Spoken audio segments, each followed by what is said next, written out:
and thank you for joining today's webcast on NCPERS semi-annual state and federal legislation. My name is Hank Kim, and I'm the Executive Director of NCPERS. Today's program is part of our Center for Online Learning. As we all adjust to the new COVID reality, please bear with us if there should be any technical issues or unplanned background noise during our session. As always, your patience and understanding is appreciated. Joining me today are our regular contributors, Bridget Early, Executive Director of the National Public Pension Coalition, and Anthony Roda, partner at the law and lobbying firm of Williams Jensen. Today's format will be a moderated conversation with our two panelists. We encourage audience participation. Please submit your questions by using the Zoom Q&A function. However, to ensure that we can cover all our topics today, we will hold your questions till the last part of the program. Before we actually begin with the discussion with our panelists, I do want to begin by just acknowledging what we all saw last Wednesday here in Washington, D.C. I think firstly, we need to recognize all the public servants who, for the last several months, have been doing their job day in and day out. These include the poll workers and the vote counters at each state, as well as the public safety officers who we certainly witnessed on Wednesday defending the nation's capital. Also, regarding the riot that happened here last Wednesday, I think that clearly shows there are good ways and proper ways of airing your grievances and seeking redress from your government, and the wrong and illegal way of doing that. Obviously, last Wednesday, the storming of the Capitol by the rioters was the wrong way.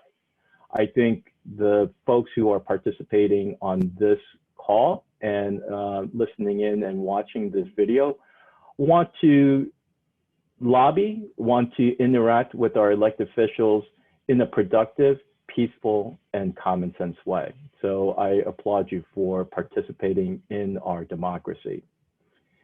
Lastly, as we turn the page from 2000 and enter into 2001, and we are on the cusp, just a week and plus 1 day of bringing in a new administration, I can only be very hopeful that the new administration in the new year will bring more peace, prosperity, and goodwill towards all. So with that, thank you again for being with us.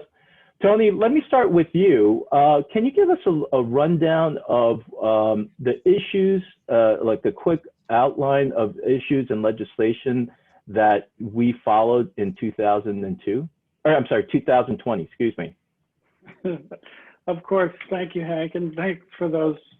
Those are very nice remarks you made about our current situation here, and we all hope for better days ahead. 2020 legislatively was dominated by the pandemic. Without question, once we got past February, every legislative issue was kind of viewed through the lens of whether it was important to address, and would it be important to respond to the COVID crisis. So what we saw related to retirement plans, we saw fairly early on in the year, and that came with the enactment of the CARES Act in March. And if you remember back to March, the stock market was extremely low. People were very nervous about their savings, their holdings in these retirement accounts, and they were also facing required minimum distributions that would have been made off account balances as of the end of the year. So they were looking at a very unhelpful financial situation, staring them in the face. Congress responded in the CARES Act by first waiving the required minimum distributions for 2020, which was, I think, very important, and then allowing for what were called CRDs, coronavirus-related distributions, up to $100,000 per year of 2020, only 2020, but it would be aggregated across your various retirement accounts, and also more flexibility on repaying a loan that you had from a plan and on the amounts that you could take out of a plan. That was a safety valve really for participants who were facing very difficult financial times, the loss of a job, spouse loss of a job, rents without income. What happened by the end of the year, we saw these retirement account balances really tick up. So in the legislation that was passed at the end of 2020, there were no further changes to the rules around retirement accounts. What we did see, and I'll get into this later, was a fairly serious discussion about new aid to states and localities, the governments. And Congress decided to punt on that issue, and it's now going to be President-elect, soon to be President Biden's task to work with the new Congress. But the new federal aid to states and localities was going to come with restrictions on its use. And I will talk about that more later, but of course, one of those restrictions was on public pension plans. You know, there were some other issues that we watched very closely, potential changes to the HELPS exclusion on healthcare. But for 2020, everything was really COVID related, as we saw that the year end. I think for the first quarter, at least, it will be that way in 2021. Okay, great. Thanks for that summary, Tony. And yes, we'll come back to you for some details relative to the state aid as well as the HELPS. So Bridget, similar to you, what were the trends, legislations, and issues that you were tracking in the states in 2020? Yeah, so not too dissimilar from the impacts and the trends at the federal level. You know, once the pandemic started to really take hold in the state legislatures and, you know, each state being impacted differently at the beginning, we did see a lot of states wrap up their legislative sessions early or wrap up by taking care of the things that they needed to finish up for the legislative year and putting a lot of items on the back burner. So, you know, I think in terms of what we were anticipating as far as whether it was a proactive or a defensive bill coming out of any chambers, really all that came to a halt.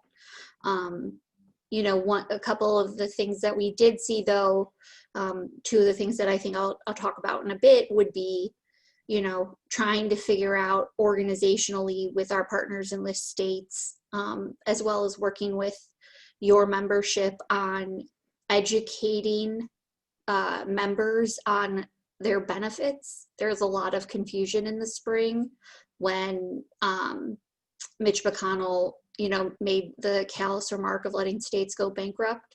So how are we talking about that in terms of your pension protections that are already built in? And then additionally, you know, already seeing, for instance, in Colorado, I'll go into in a bit more detail, but, you know, plans were put into place post, you know, the past like decade or so, as states try to recover from the Great Recession, as well as put in plans that kept systems on sound financial footing.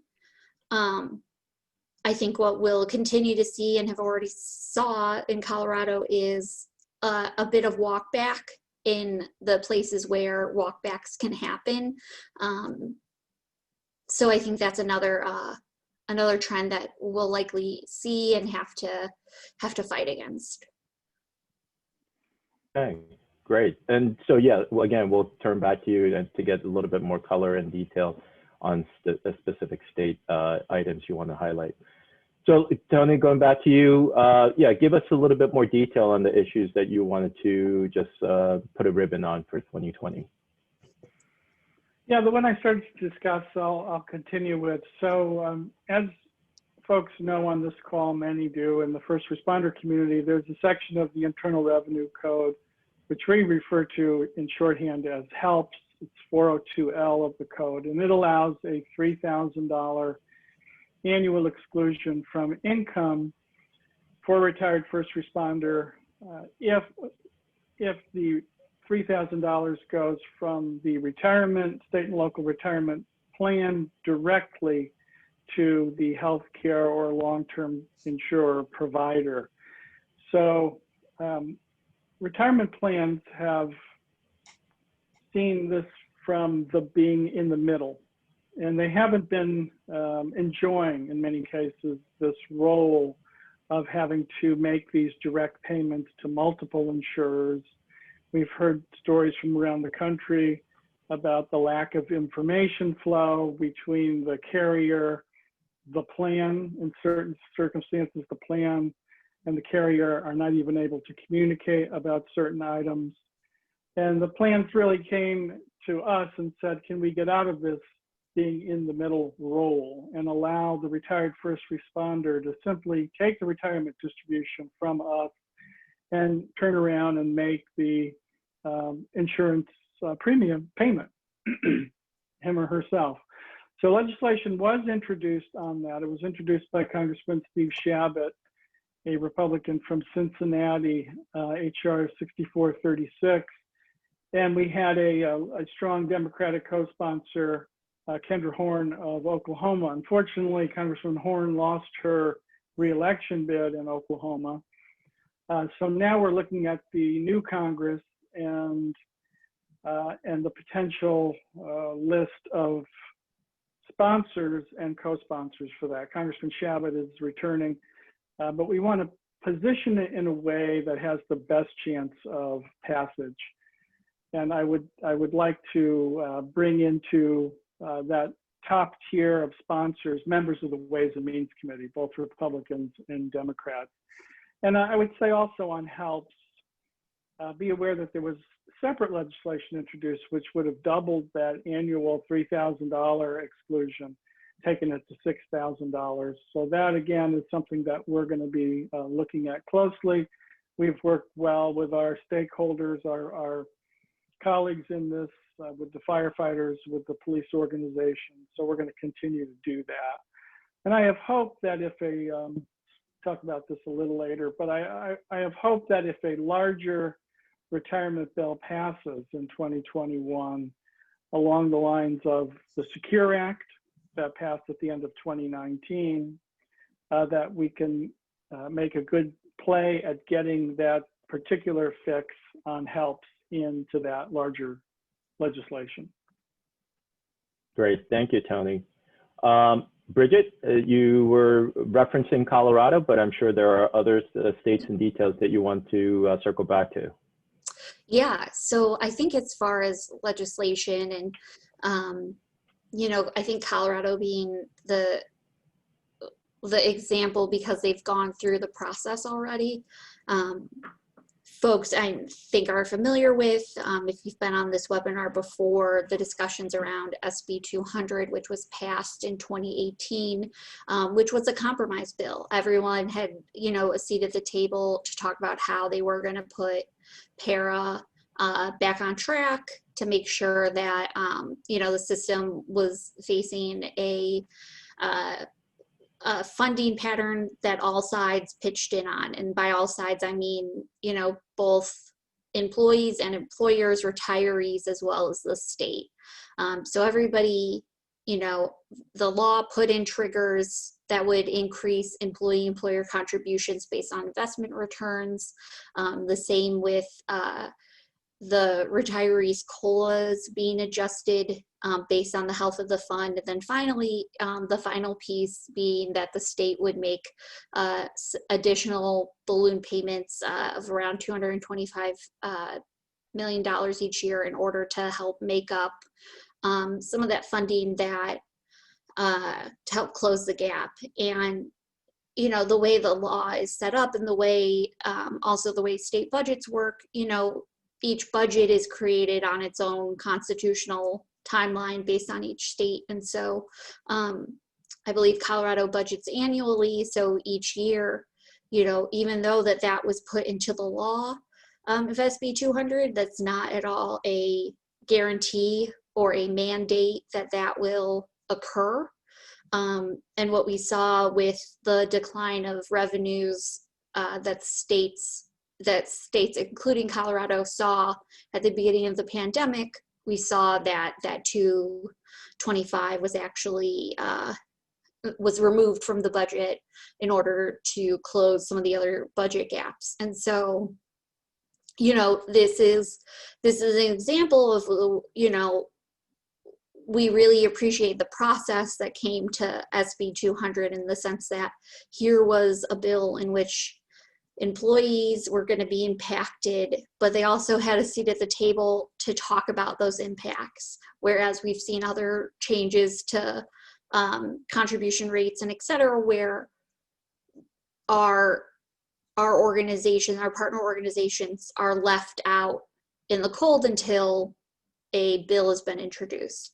So now I think it's really important that we, you know, not just in Colorado, but in other states where there have been plans put into place. And I think this is, you know, what we'll talk about a bit, you know, I think this tags on to 2021, but the plans that have been put into place are really important to make sure that the lawmakers who are likely newer, who may not have been around, say, the last few terms in which a compromise has been put into place, know and understand, you know, why some of these line items exist and the importance of preserving them.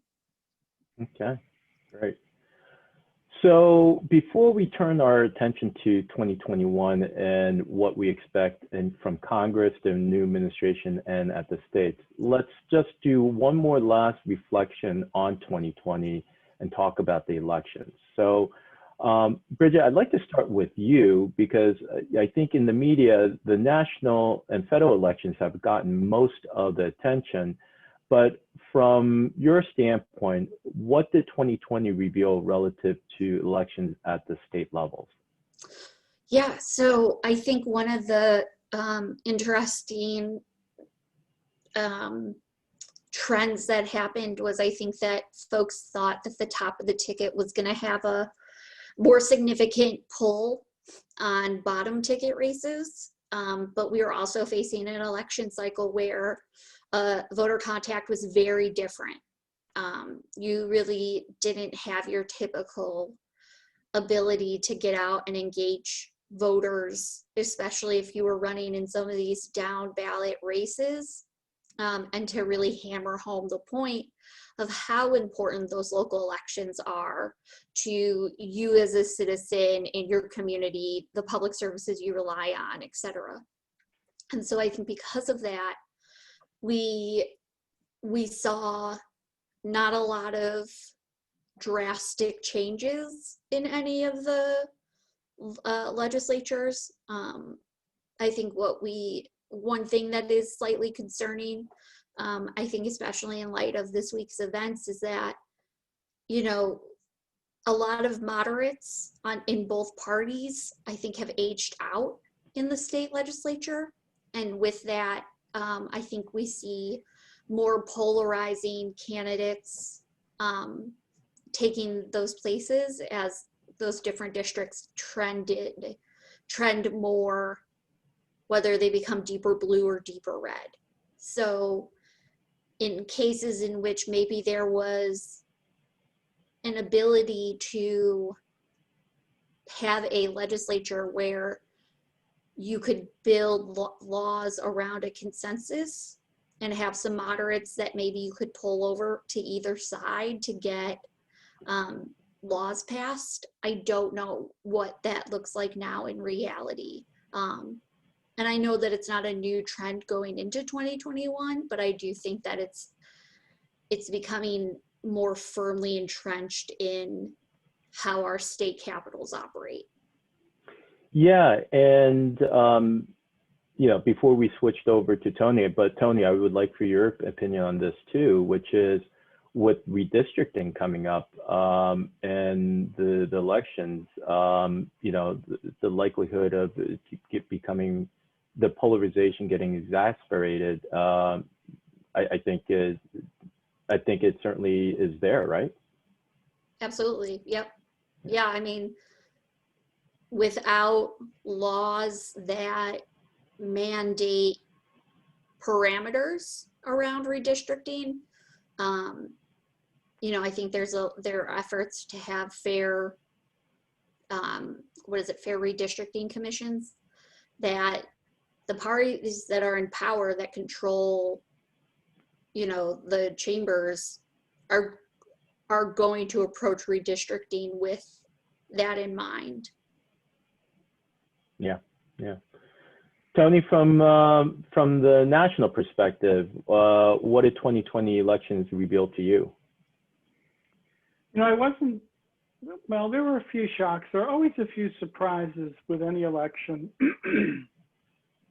I felt that the House, so the surprise number one was, I felt that the House was safely in Democratic control. And what we saw, and the only person I really believe who was saying before the election that the House was in any way in jeopardy, was President Trump, who was saying we were going to win the House, and you know, from the Republican perspective, and no one really bought into that at all. But lo and behold, the Republicans did pick up a considerable number of House seats. Now, a large number of those that were picked up had flipped in 2018. So these are seats that are very much, you know, contested. They are broken up. The party divide is very close. So these seats could well flip again the other way in 2022. You know, just as an example, Joe Biden won California by, was it 5 or 7 million votes? I think it might have been 7 million votes, and 3 House seats flipped from Democrat to Republican. So, you know, very, you know, strange, except you can say these are seats that were very close. So Democrats still control the House. There are 3 outstanding races, but the Democrats have 222 seats and the Republicans have 210. Speaker Pelosi has a very small margin with which to operate. You know, she can't really lose very many Democratic votes, with 218 being the magic number for a majority. So she has to be, you know, very mindful, and I know she will be, about how far to push. The Senate, of course, was not decided until last Tuesday. And I think the behavior of President Trump in Georgia and nationally following the election really hurt the Republican candidates in that state. And, you know, that was said by the Secretary of State and other Georgia officials that, you know, this is not going well. You know, the party is divided, and the aspersions being cast on the validity of the election in Georgia for president is hurting turnout among Republicans. All that came to be true. So what we're looking at in the Senate is a 50-50 split once, you know, all the senators are seated in late January. And we'll get into that, I know, a little later, about how do you deal with the 50-50 split. The short answer is because of President Biden and Vice President Harris, the Democrats will control the agenda in the Senate, and we'll have that all-important tie-breaking vote. And then the national election, you know, we continue to read about that every day. I was not surprised by the outcome. You know, we had talked on previous webinars. I did not think President Trump could thread the needle again in suburban America and win enough votes to take those battleground states a second time. And I think that's really what came to pass, despite his, you know, reluctance or unwillingness to concede the election. I think it's clear what happened, and it's not surprising what happened, given the positions that he had staked out. Okay, thank you. Before we turn to 2021, I do want to remind the audience to please submit your questions by using the Zoom Q&A function. We do want to make this interactive. We do want to answer your questions. So please submit your questions to us through that platform. So 2021, what are we looking at the states, and what are we looking at in terms of Congress and the administration? Bridget, let me start with you. What states are you looking at, and what type of legislations are you anticipating that are going to be filed, this year? So I think as far as states keeping an eye on right now, I would say obviously Kentucky is always on the list, even though there's been a change with Governor Beshear being at the helm for the past year now. That didn't necessarily change the views of the state Senate towards pensions. So keeping an eye out on anything that may come to fruition there. Montana is another one where for quite some time what our partners in the state saw was, whether if with a Republican controlled legislature, there was a Democratic controlled governor who controlled the governor executive branch, excuse me. So at least it served as a bit of a balance within the state. That has changed, and Republicans have already, indicated that they are interested in some sort of pension reform. So, a lot of, I would say, legislatively open-ended questions around what type of policies. I think definitely the conversations coming up. I think in other states too, where we have helped make progress, like Oklahoma and Wyoming, the pandemic, I think, having a potential impact on state budgets and having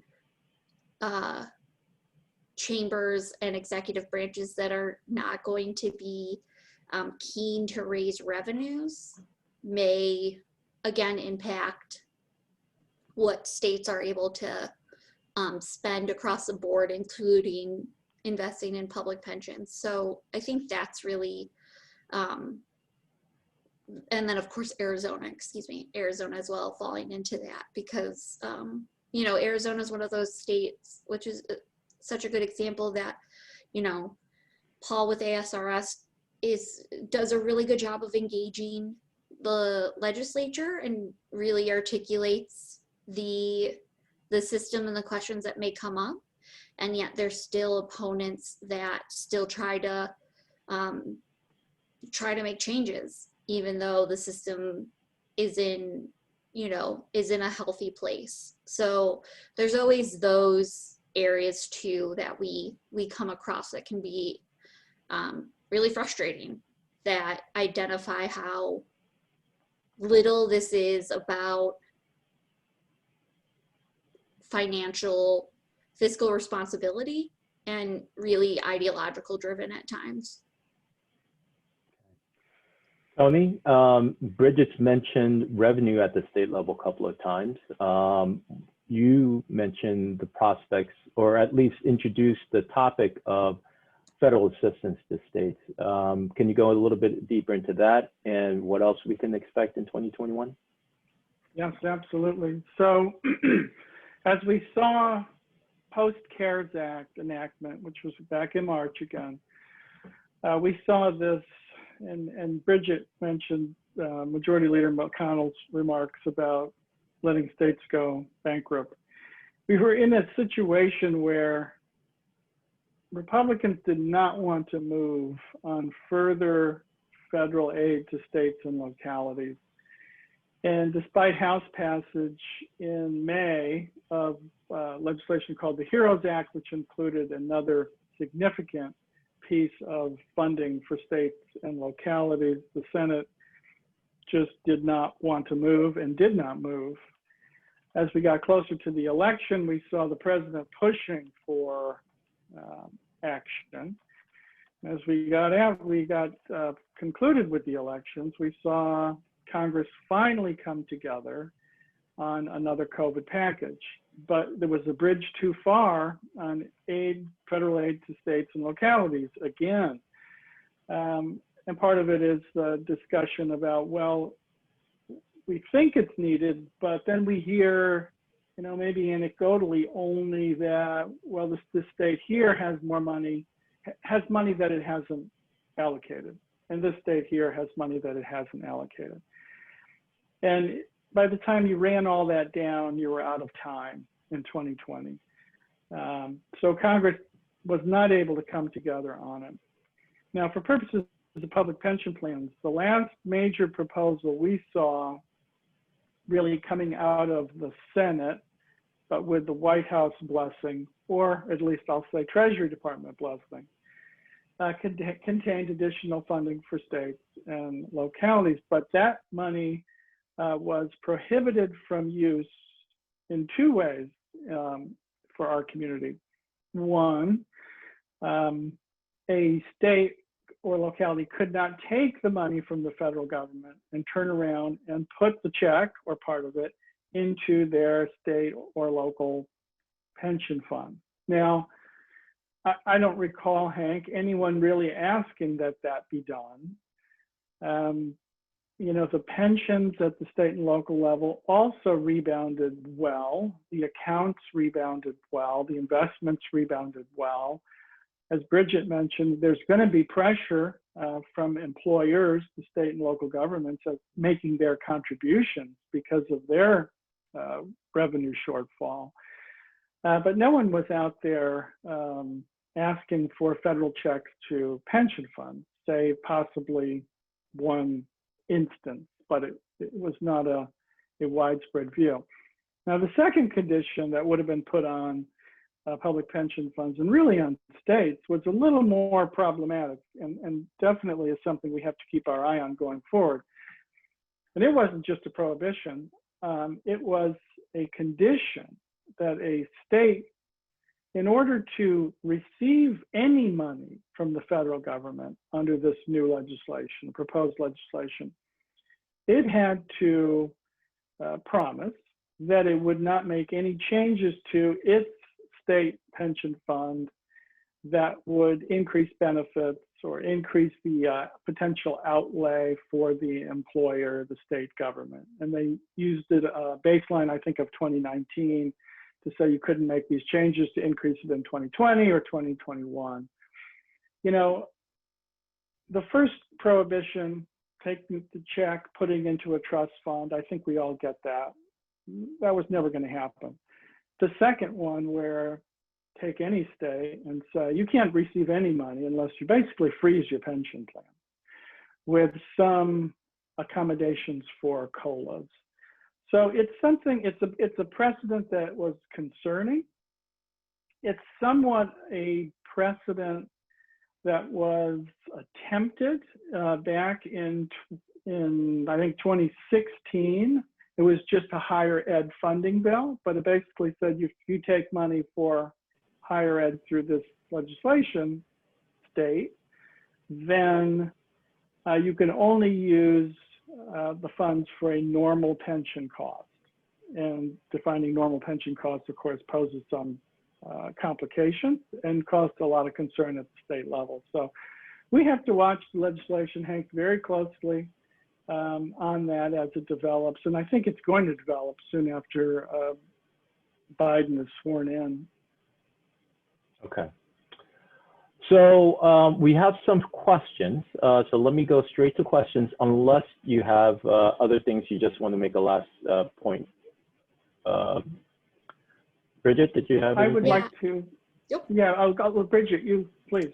Well, I just wanted to like hammer home a bit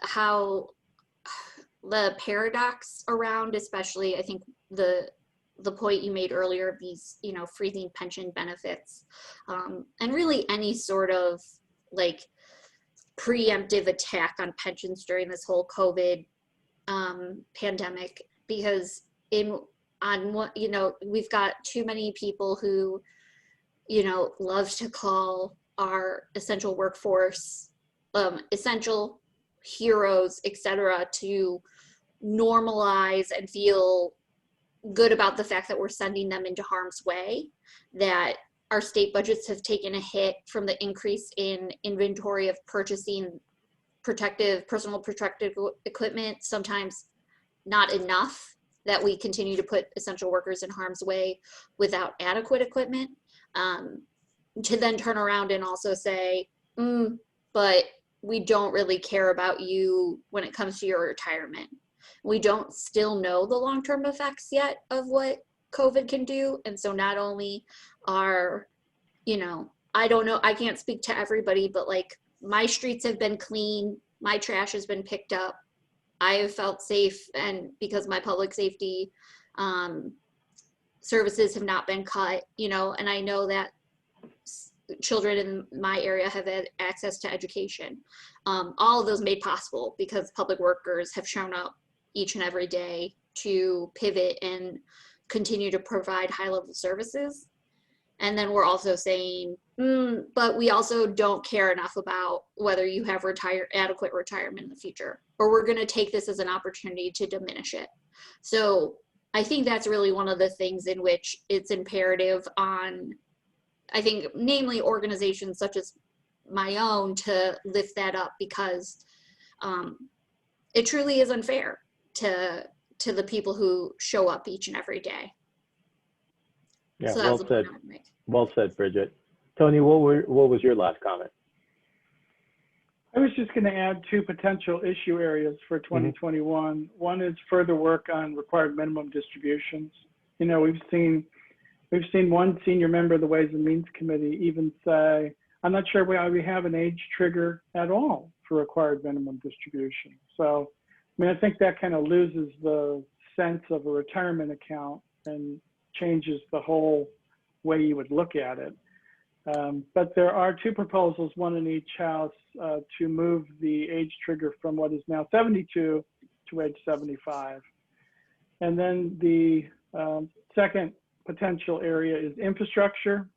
As part of stimulus related to COVID, related to getting the economy back on track, getting people back on the job, I would imagine a badly needed infrastructure legislation will be moved finally. And as you know, Hank, over the years, there have been many proposals to try to bring public pension plans, incentivize public pension plans to do more on infrastructure. And they come in various stripes, some of which we would not be comfortable with. But it is an area that I think Congress seems to always lurch back to it, never quite finding the answer. But in the context of a broader infrastructure bill, we have to keep our eyes open.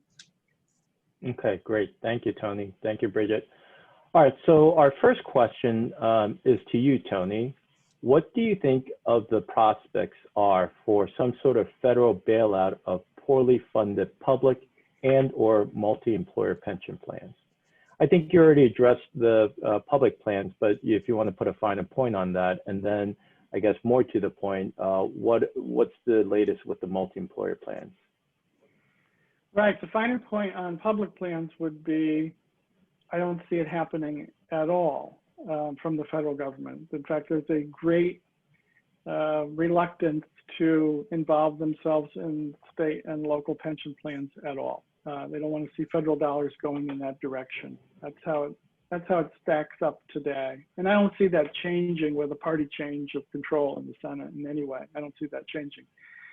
And I don't think, you know, plans, we ourselves are asking for that. As you mentioned, there was one state that was an anomaly that sent the letter, but beyond that, you know, the states nor are public plans asking for any relief at this point. That's right. That's right. Multi-employers has been, the multi-employer bill has been close a couple of times. There's been a divide between the parties, not strictly between the parties, but if you put large bulk groups of Democrats and Republicans on either side, you're going to find that there's this divide. Democrats wanted to go in the direction of a revolving loan type program out of the Treasury Department. Republicans wanted to do some changes that would instead bifurcate the poorly funded element of a multi-plan from the better funded. Do this through the PBGC. I think there's going to be some common ground on it. And we haven't talked about the reconciliation process, but the reconciliation process is a very powerful tool. It's meant for budget discipline. It's meant for enacting budget savings, but it's been used for all kinds of things. It's been used for the Affordable Care Act. In 2017, it was used for the massive tax cuts. And it can be used for just about any federal proposal that affects the budget in some way, positive or negative. So the multi-plan could well fit in a reconciliation bill. And then procedurally, why is reconciliation important? You don't have to clear the 60 vote threshold in the Senate. Reconciliation, if it fits within the guidelines, is a simple majority vote in the Senate. So it's a very powerful tool. So I do think there's a pretty good shot at getting the multi-employer piece done in 2021. Next question to you, Bridget. Do you anticipate any other states or municipality cutting contributions as Colorado did? If so, which ones? And how would NPPC react to such a move? Yeah, so do we anticipate it? Absolutely. Because again, while the systems, I think, as noted, fared well investment-wise, I believe, President-elect Biden talked about the V-shape recovery, right? So investments went this way, but, employment, your other revenues that you may get from the private sector, sales tax and what have you, as, those not necessarily making their money in the investment markets aren't faring as well. And so I think we see that part of the state budgets that are going to be hit. And so within that, those are going to be difficult budget decisions, and we may see reductions in that way. And so I think what's really important for everyone involved is to, if you're a plan or a trustee that has been around for quite some time and knows, what the long-term funding plans, especially, post-Great Recession, that were put into place, I think it's really important to start having those conversations and reminding people now why it's important to stick to those plans. I can't speak to every state and what those historical conversations have been, but I do think that is something that can happen preemptively. I also think, though, that it is important to, especially if you're a recipient from any of the systems, is a reminder of the economic impact that you have had, especially during COVID. Part of the reason the fight for additional stimulus is because when you put money directly in the hands of citizens, they will spend it in the local economies. I've jokingly said before how, when we send out these pension checks to our retirees or beneficiaries, they're not taking those checks and offshoring them in a Cayman Islands account to avoid tax revenue, right? These are dollars that are going directly back into local economies. And we saw how important and how imperative it was to continue that direct economic stimulus, and that pension systems already provide a mechanism like that are providing a safety net really to millions of people across the country who, if they didn't have that pension benefit, would be in a very different situation. Thank you, Bridget. Yep. Tony, PEPTA. What's the prospects of PEPTA, the Public Employee Pension Transparency Act, in 2021? PEPTA, what PEPTA would do, just for a quick refresher, is it would require every state and local governmental plan to report their funded status to the U.S. Treasury Department two ways. One is using their assumed rate of return, and the second, the damaging report, is to restate it as based on a Treasury bond curve. So we all know what that would mean. These numbers would be on a publicly available website at the Treasury Department, and would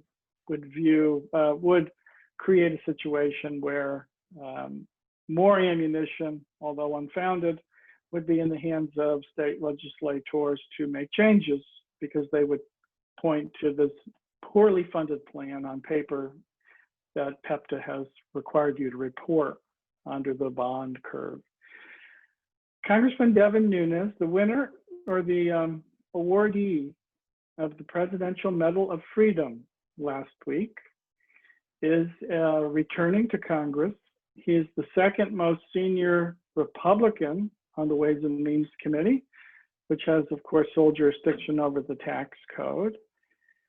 And Kevin Brady, who sits just on top of him, Republican from Houston, is now term limited from that top perch. So this is Brady's last two-year Congress as the top Republican. Will Congressman Nunes be the top Republican after that? That's up to the leadership of the next Congress when they convene, but I think his chances are fairly good. That being said, he has introduced PEPTA each Congress, save the last one, since 2010, and seems to be interested in it. Nonetheless, that he did not introduce it doesn't, I don't think, take away his interest in it. So I do feel like we have to continue educating on PEPTA. I don't think PEPTA is dead in any way, especially given Congressman Nunes' seniority on the committee. Okay, thank you, Tony. Bridget, last question for you is, in what ways is the upcoming legislative cycle same and different than the last financial crisis we had, which was the 2008-2009, the global financial crisis, or the Great Recession? Oh, you are on mute. Thank you. Yep. So I think the way in which they are the same is that we have a lot of lawmakers who are coming in into a very complex environment, who are not all economists, right? Elected officials come from a whole host of backgrounds.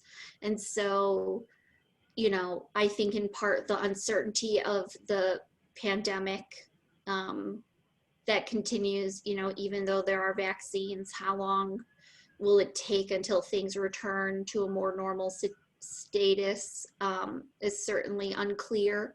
I think the same after, the recession, when will unemployment numbers turn around?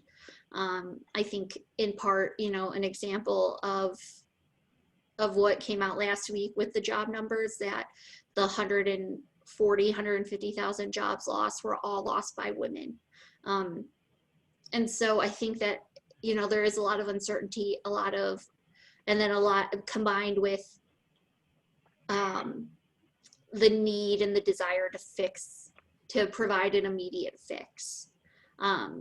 What's different this time, though, is, again, unlike, I think, what our pension system saw during and after the Great Recession, where states were already skipping or deferring payments. We've seen a lot more funding discipline come out of legislatures across the country. And so I think that's going to be really important to remind again, remind lawmakers to stay the course, that this saves money in the long term as well for these states. And so it's important that we are reminded of the lessons we have already learned, rather than have history repeat itself. And Bridget, for those who are participating today who may want to share intelligence with you or seek advice or just understand what the NPPC does, can you just give your website and your email contact, please? Absolutely. So our website is protectpensions.org, and my email is B as in boy, early, like early in the morning, at protectpensions.org. Great, thank you. Tony, last question to you, as you referenced it earlier. So in the Senate, it's a 50-50 split, but there is a tiebreaker in Vice President-elect Kamala Harris. We, in recent history, had a 50-50 split not too long ago. So can you give us a sense of how it's going to go in the next few weeks? Yeah, I can try based on that precedent. So that was in 2001. So the 2000 elections yielded a 50-50 split. President Bush won. So you had the tiebreaker being in Republican hands. What they did for 6 months only, because if you remember in May of 2001, Senator Jeffords of Vermont switched parties and became an independent, but then caucused with the Democrats. So, but for 6 months, they had even committee numbers. So take a finance committee, I believe it was 10-10. They had even committee budgets for spending, and even staff was the same.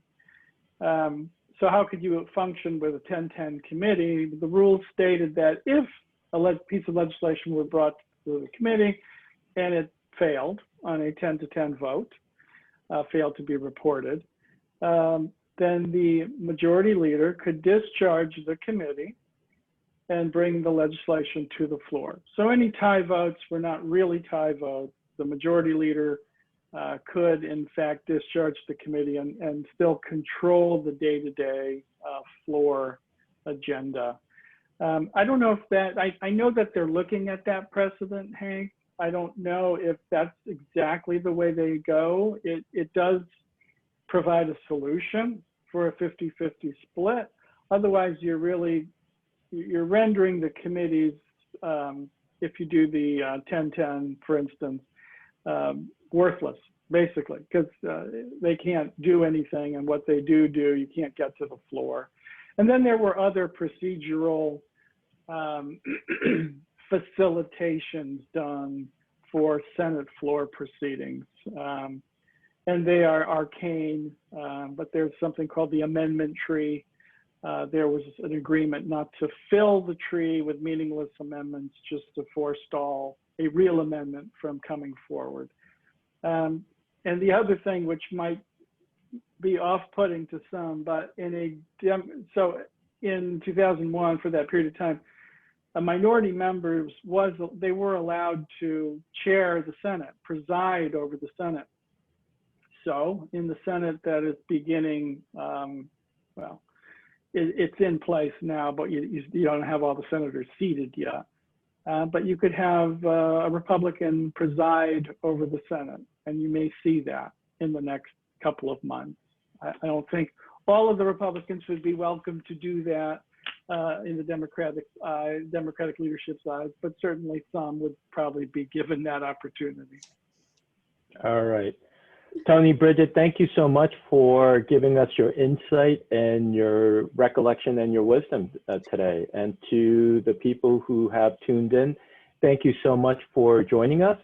Before you go, I do want to let you know that NCPERS, our next program on the calendar is our Financial, Actuarial, Legislative, and Legal, or FALL conference, originally scheduled at the end of September last year, but due to circumstances, we had to postpone it. It will be February 2nd and 3rd, so in just over 2 weeks.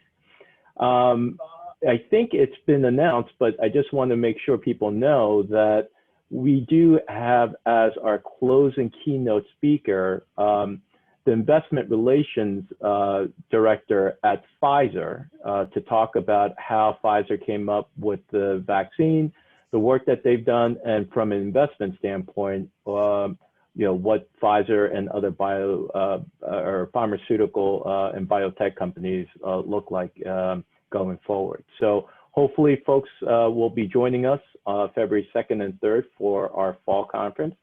If you want more information, again, go to our website at ncpers.org. And our next webcast is as part of our Center for Online Learning will be sometime soon after fall to talk about our annual public retirement systems annual survey for 2020. So thank you again, everyone. Stay healthy, stay safe, and we will see you soon. Thank you, Hank. Thank you, Bridget. Thank you.